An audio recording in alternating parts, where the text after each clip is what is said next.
안녕하세요. 앵지유니버스입니다. 지난 몇 개월간 로봇 개발자를 목표로 하는 예비, 그리고 현업 로봇 개발자분들과 컨설팅을 진행하면서 정말 많은 분들이 로봇 개발과 관련해 열정이 크다는 것을 느낄 수 있었습니다. 특히 본인의 분야를 선택하고 그 분야에 대해 깊이 파는 것을 넘어 스스로 로봇을 기획, 설계하고 혼자서 처음부터 끝까지 개발할 수 있는 역량을 갖추고 싶다는 분들이 많았죠. 채널에서도 몇 번 언급했듯이 이런 분들을 저는 원맨 개발자라고 부릅니다. 하지만 가장 많이 받았던 질문 중 하나가 어디서부터 어떻게 시작해야 할지 잘 모르겠어요 였던 것을 보면 막상 이걸 어떻게 시작해야 할지에 대해서는 막막함을 느끼고 계신 분들이 많은 것 같습니다. 그리고 이미 현업에서 개발자로 일하고 계신 분들 중에는 이 원맨 개발자에 대해서 이런 생각을 갖고 계신 분들도 있을 것입니다. 한 분야만 해도 제대로 이해하고 제 몫을 해내기까지 수년에서 십수년이 걸리는데 이 넓은 영역을 어떻게 다 할 수 있나? 만약 그게 된다 하더라도 전체를 모두 얕게 알 수밖에 없고, 그렇다면 그런 개발자는 자기 것이 없는, 즉 시장에서 별 가치가 없는 개발자가 될 수밖에 없다. 그런데 정말 그럴까요? 그래서 오늘은 원맨 개발자가 무엇이며 왜 원맨 개발자가 되어야 하는지, 그리고 원맨 개발자가 되는 가장 빠르고 효과적인 로드맵은 무엇인지에 대해서 오늘 이 영상을 통해 정리해 보도록 하겠습니다. 먼저 제가 이야기했던 원맨 개발자는 기계 설계부터 회로 설계, 펌웨어, 시스템 소프트웨어, 미들웨어, 어플리케이션, AI까지 전부 혼자서 완벽하게 개발할 수 있는 사람을 의미하는 것은 아닙니다. 바로 혼자서 기계 설계부터 회로 설계, 펌웨어, 시스템 소프트웨어, 미들웨어, 어플리케이션, AI까지, 즉 제품의 시스템 전체를 기획하고 설계할 수 있는 사람을 의미합니다. 그럼 둘은 무엇이 다를까요? 우선 원맨 개발자에게 돈과 시간이 넉넉하게 주어진다면 혼자서 어떤 목적의 로봇이라도 시스템 전체를 스스로 기획하고 설계, 구현까지 모두 해낼 수 있을 것입니다. 하지만 실제로는 그렇게 하지 않습니다. 왜냐하면 무엇이든 가치 있는 제품이 되려면 단순히 목적한 대로 동작하는 것을 넘어 성능이 충분히 확보되어야 하는 것은 물론 품질이 안정적으로 유지되어야 하며 생산성이 확보되어야 하고 일정 내 출시가 가능해야 하며 투입되는 자원, 즉 인력 시간 비용이 효율적이어야 합니다. 이 모든 조건을 충족하려면 단순히 기능을 구현하는 수준으로는 부족합니다. 그렇기 때문에 현업에서는 각 분야의 전문가들 간 협업이 필수입니다. 그래서 아무리 뛰어난 원맨 개발자라 하더라도 모든 것을 혼자서 구현하는 것이 실무에서는 효율적이지도 않고 바람직하지도 않다는 것을 알 수 있습니다. 하지만 그렇다고 이것이 원맨 개발자가 되는 것이 중요하지 않다는 것을 의미하지는 않습니다. 원맨 개발자의 진짜 가치는 모든 걸 다 잘하는 능력이 아니라 전체 시스템을 설계하고 조율할 수 있는 넓은 시야에 있습니다. 그렇다면 우리는 왜 원맨 개발자가 되어야 할까요? 실제 현업에서 가장 많이 벌어지는 일을 예로 들어보겠습니다. 지금 개발하고 있는 제품이 모바일 로봇이라고 생각해 보겠습니다. 오퍼레이터는 개발 중인 모바일 로봇을 운영하며 여러 가지 문제들을 기록합니다. 그런데 여기엔 로봇의 주행에 관한 문제가 압도적으로 많을 것입니다. 주행하는 로봇이니 문제의 원인이 주행 알고리즘이 아니더라도 문제의 결과가 주행으로 드러나는 경우가 확률적으로 많다는 이야기죠. 그렇기 때문에 사실 안타까운 부분이지만 로봇을 개발하면서 주행을 담당하는 부서는 항상 가장 먼저 불려가는 부서 중에 하나이기도 합니다. 그래서 먼저 불려간 주행팀에서는 로그를 살펴보고 수집된 단서들을 가지고 유관 부서에게 연락을 돌립니다. 에러 로그를 살펴보니 네트워크 연결이 끊어져서 목적지 명령을 제대로 받지 못했다고 합니다. 아무래도 하드웨어 불량인 것 같으니 확인 부탁드립니다 라고 말이죠. 그렇게 호출된 하드웨어 담당자는 네트워크 모듈 분리해서 독립적으로 여러 가지 테스트를 해봤지만 아무리 해봐도 비슷한 현상이 재현되지 않습니다. 그렇다면 그때 우연히 악재가 겹쳐 한 번만 끊어졌던 것일까요? 어쨌든 하드웨어에서 네트워크 모듈에 이상이 없다는 답변을 받고 로봇은 결국 적절한 조치 없이 다시 투입되었습니다. 그렇게 잠잠하나 싶더니 며칠이 지나고 나서 또 비슷한 문제가 발생합니다. 다시 호출된 주행팀 담당자는 뭔가 이상함을 느끼지만 어쩌다 한 번씩 발생하는 문제이니 그냥 이런 문제가 또 발생하면 그냥 로봇을 재부팅하라고 일러둡니다. 정말 이런 식으로 일이 처리될까 싶지만 현업에서는 매우 빈번하게 벌어지는 레퍼토리 중 하나입니다. 문제가 발생해도 각 담당자들은 본인들이 개발한 모듈은 독립 모듈 테스트에서 문제가 없었기 때문에 우리 문제가 아니다. 내가 가봐야 볼 게 없다 라고 말합니다. 이게 바로 문제가 생겨서 연락하면 가장 많이 듣는 말 중에 하나입니다. 이런 대응의 근본적인 이유는 각자 개발한 모듈이 로봇의 전체 흐름 속에서 어떻게 작동하고 있는지, 어떻게 영향을 주고 또 영향을 받는지 제대로 이해하지 못하기 때문이죠. 로봇 시스템은 단순히 여러 기능을 갖춘 장치가 아닙니다. 센서, 모터, 네트워크, 전력, AI 등 모든 자원을 공유하면서 상호 의존적으로 동작하는 일종의 유기체라고 생각하면 쉽습니다. 이 말은 곧 독립적인 모듈이 로봇 전체의 성능에 영향을 줄 수도 받을 수도 있다는 것을 의미합니다. 우리는 개발할 때 일반적으로 각 모듈을 독립적으로 만들고 최대한 추상화하려고 합니다. 재사용성과 유지보수성 등을 높이기 위한 방식입니다. 하지만 로봇은 단순한 소프트웨어 모듈 집합이 아닙니다. 물리적인 하드웨어와 실제 환경 속에서 작동하는 실시간 시스템이기 때문에 아무리 추상화가 잘 되었더라도 각 모듈은 여전히 실제 자원, 즉 CPU, 전력, 통신 대역 등을 공유하며 서로 영향을 주고받을 수밖에 없습니다. 앞서 말씀드린 사례에서의 문제는 지속적으로 발생하여 결국 더 윗선까지 보고가 된 이후에야 좀 더 구체적인 원인을 밝혀낼 수 있었습니다. 검토 결과 네트워크 끊김 문제는 DDS 기반 통신 환경에서 노드 수가 증가함에 따라 초기 디스커버리 과정 중 과도한 멀티캐스트 트래픽이 발생하면서 와이파이 기반 무선 통신 환경에 네트워크 대역폭을 초과하게 되었고, 이로 인해 통신이 불안정해지거나 끊어지는 현상이 발생한 것으로 밝혀졌습니다. 사실 많은 로봇 개발자들이 로스트를 사용하면서도 그 내부 통신 방식인 DDS에 대해 제대로 이해하고 사용하려고 하지 않습니다. 왜 DDS를 쓰고 있는 건지, 이 통신은 TCP 기반인지 UDP 기반인지, 어떤 상황에서는 적절하고 어떤 상황에서 한계가 발생할 수 있는지에 대해서 깊게 생각해 보려고 하지 않는다는 것이죠. 이 사례는 단순히 네트워크가 끊겼다라는 기술적인 문제가 아닙니다. 개발된 각 기능이 제 역할을 다 했음에도 불구하고 시스템 전체로 보면 문제가 반복되었습니다. 왜 이런 일이 반복될까요? 로봇 시스템 전체를 통합적으로 이해하고 바라보는 관점이 부족했기 때문입니다. 각 모듈은 잘 만들었지만 그것들이 실제 환경 속에서 어떤 순서로 동작하고 어떤 자원을 공유하며 어떤 상황에서 충돌하거나 병목이 발생할 수 있는지 이해가 부족했기 때문인 것이죠. 이런 상황에서 필요한 사람은 단순히 한 분야의 전문가가 아닙니다. 하드웨어, 소프트웨어, 통신과 알고리즘, 센서와 모터까지 전체 흐름을 이해하고 문제가 어디서 시작되었고 어디까지 영향을 미치는지 파악할 수 있는 사람, 즉 시스템 전체를 설계하고 디버깅할 수 있는 역량을 갖춘 개발자입니다. 바로 이런 사람이 원맨 개발자입니다. 의사결정과 설계, 디버깅 과정에서 다른 팀 전문 개발자들과 소통할 때도 각 분야의 구조와 제약을 이해하며 정확히 문제를 정의하고 협업할 수 있는 사람입니다. 원맨 개발자는 자신이 개발한 모듈이 시스템 전체에 어떤 영향을 미칠지를 설계 단계부터 고려할 수 있습니다. 예를 들어 AI 모듈이 1초에 5번 고해상도 이미지를 처리한다면 통신 대역폭, 연산 자원, 배터리, 발열 설계 등 다양한 요소에 영향을 주게 됩니다. 이처럼 로봇은 항상 제한된 자원 내에서 모듈들이 자원을 공유하며 실시간으로 동작하기 때문에 단순히 내 코드는 잘 된다 는 식의 접근으로는 실환경에서 문제를 해결할 수 없습니다. 실전에서 중요한 것은 시스템 전체의 병목과 제약 조건을 파악하고 자원을 효율적으로 배분하며 실시간성과 안정성을 확보하는 설계 능력입니다. 그런 사람만이 문제를 끝까지 추적하고 해결책을 제시할 수 있는 진짜 실력자입니다. 그럼 이제 중요한 이야기가 남았습니다. 어떻게 하면 원맨 개발자가 될 수 있을까요? 에 대한 답입니다. 개발자는 자신의 분야를 깊이 있게 파고들어 전문성을 갖추는 것이 매우 중요합니다. 어떤 분야를 선택했든 제 몫을 제대로 해낼 수 있을 만큼의 실력을 갖추기 위해서는 수년에서 십수년에 걸친 경험과 지속적인 노력이 필요하죠. 그래서 이미 현업에서 자리를 잡은 분들 중에는 자신의 전문 분야 외의 것을 배우는 것에 대해 회의적으로 바라보는 경우가 종종 있습니다.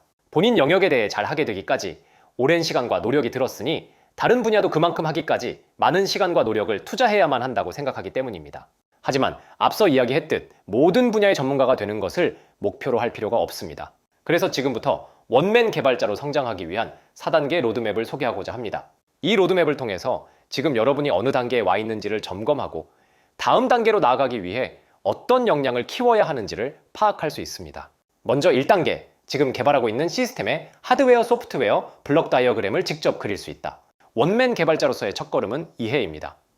이미 만들어진 시스템을 블록 다이어그램 형태로 정확하게 해석하고 그릴 수 있는 능력이 기본입니다.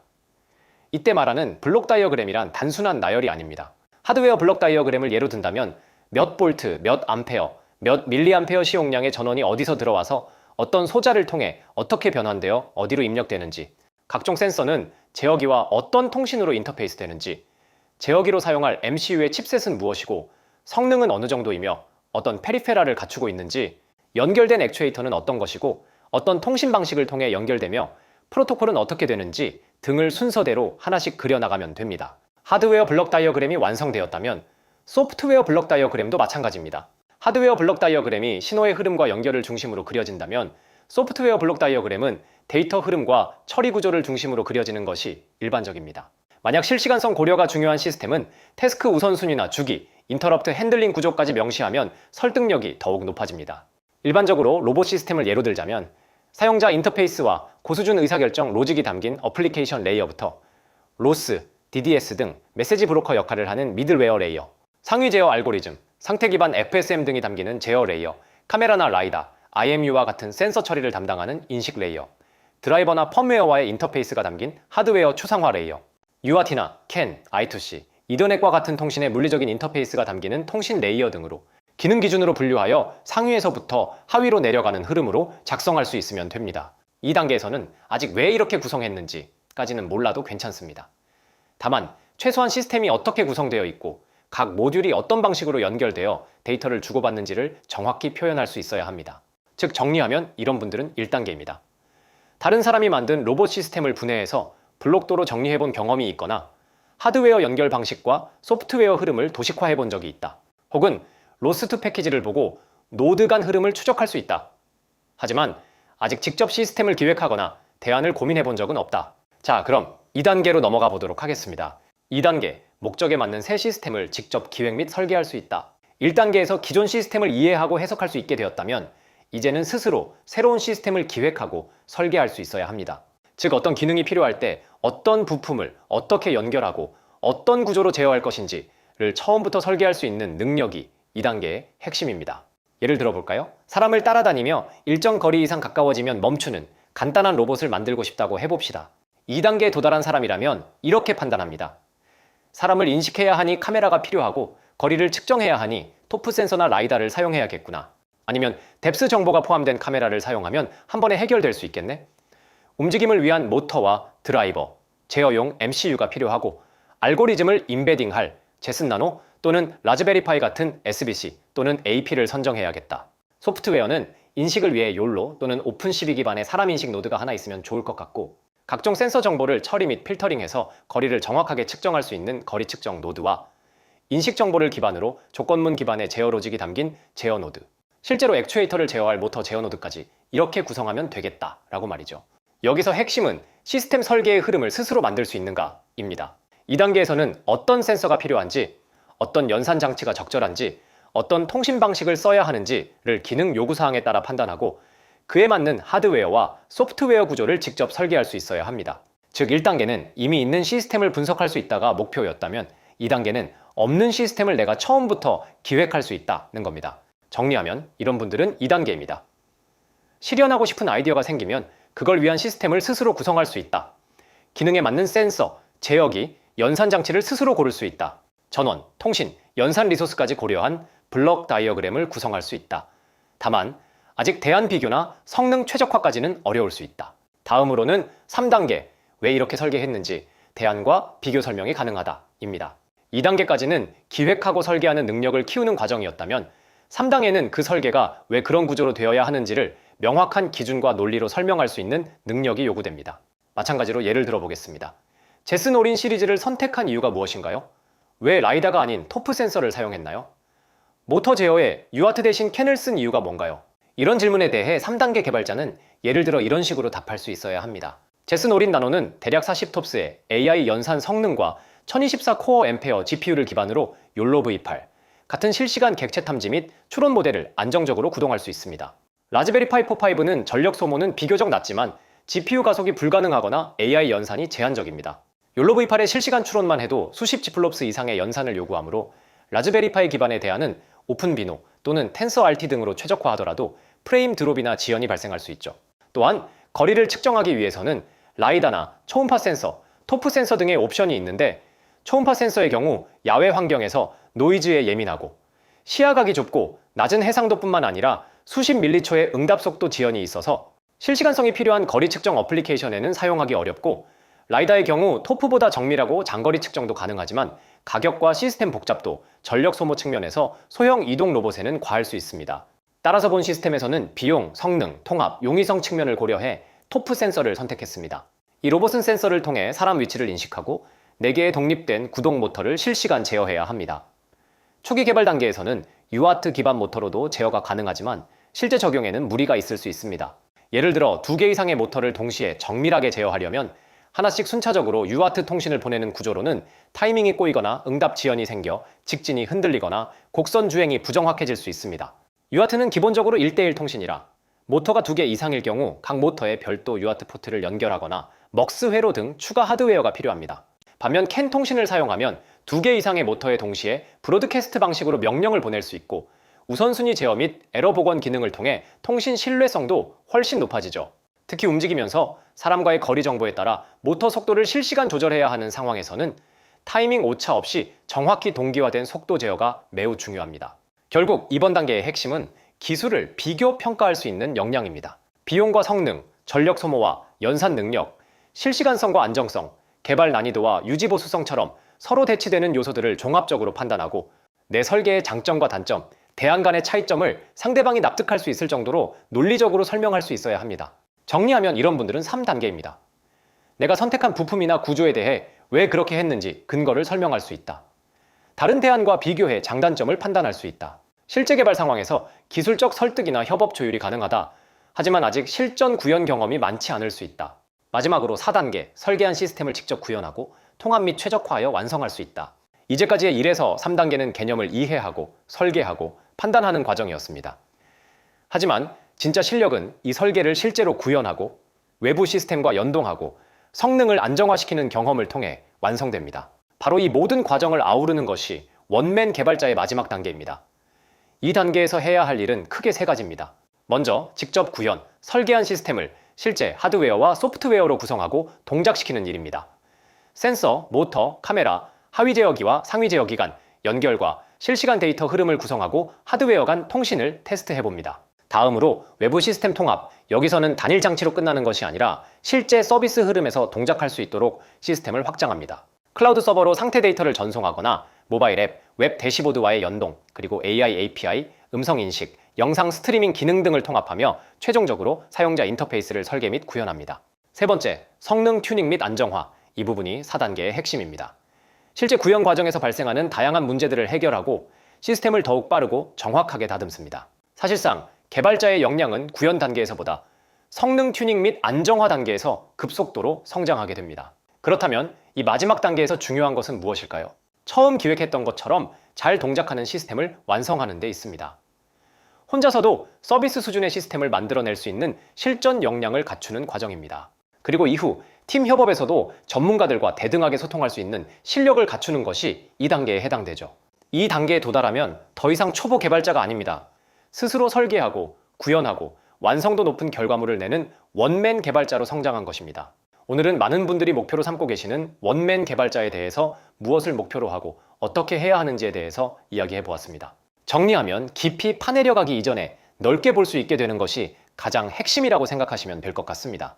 이렇게 되면 현업에서 본인 영역을 깊게 파내려가면서 자연스럽게 그 넓이도 계속해서 함께 확장될 것입니다. 여러분들은 지금 어떤 개발자로서 어느 단계에 있으신가요? 그리고 또 앞으로 어떤 개발자로 성장하고 싶으신가요? 만약 원맨 개발자를 꿈꾸고 계신다면 제가 9년간 현업에서 쌓아온 로봇 개발 경험을 녹여내 만든 강의를 관심을 갖고 우선 소개 영상부터 한번 들어보시는 걸 추천드립니다. 하드웨어부터 AI까지 하나의 로봇을 온전히 구현하기 위해 실제 현업에서 매일 사용하는 20에서 30%의 핵심 지식 그리고 기술만을 골라서 강의를 구성했습니다. 앞으로 실전 프로젝트부터 시뮬레이션까지 단계별로 강의를 준비 중이니 계속해서 많은 관심을 부탁드립니다. 더욱더 알차고 유용한 컨텐츠로 찾아뵙겠습니다. 지금까지 앵지유니버스였습니다. 감사합니다.